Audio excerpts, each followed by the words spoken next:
जय तिंडालिका माता, जय तिंडालिका माता. सर्व काही देवाच्या इच्छेने घडतं.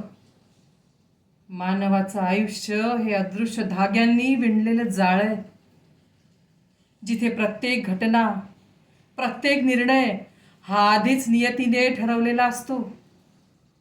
या धाग्यामध्ये गुंतलेली मानवजात ही भ्रमित असते सत्याच्या शोधात, पण सत्य हे त्यांच्या आतच दडलेलं असतं.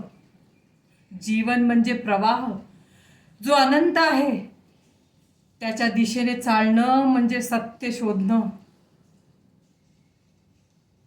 या प्रवाहात अनेक संकट येतात. त्या प्रत्येक संकटात एक संकेत लपलेला असतो. ते संकेतच पुढच्या मार्गाचं द्योतक असतात. आणि मी इथेही एक संकेत पाहते. इथेही मला काहीतरी संकेत दिसतायत. एक सूचकता.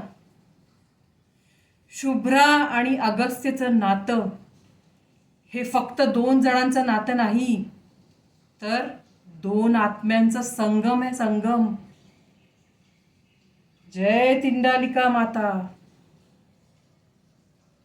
आज ह्या घरात आलेले संकेत मला सांगतायत की शुभ्राच्या आत्म्याच्या शक्तीने अगस्त्यच्या जीवनाचं संरक्षण करायचंय. हे लग्न म्हणजे त्यांचं भवितव्य निर्धारित करणारं एक आध्यात्मिक संबंध आहे. आणि हे लग्नच त्यांच्या संकटाचं निराकरण करणार आहे. हे माझे शब्द आहेत. सर्व काही नियतीच्या हातात आहे. प्रत्येक संकट हे देवाचा संकेत असतो, जो पुढील मार्ग उघडतो.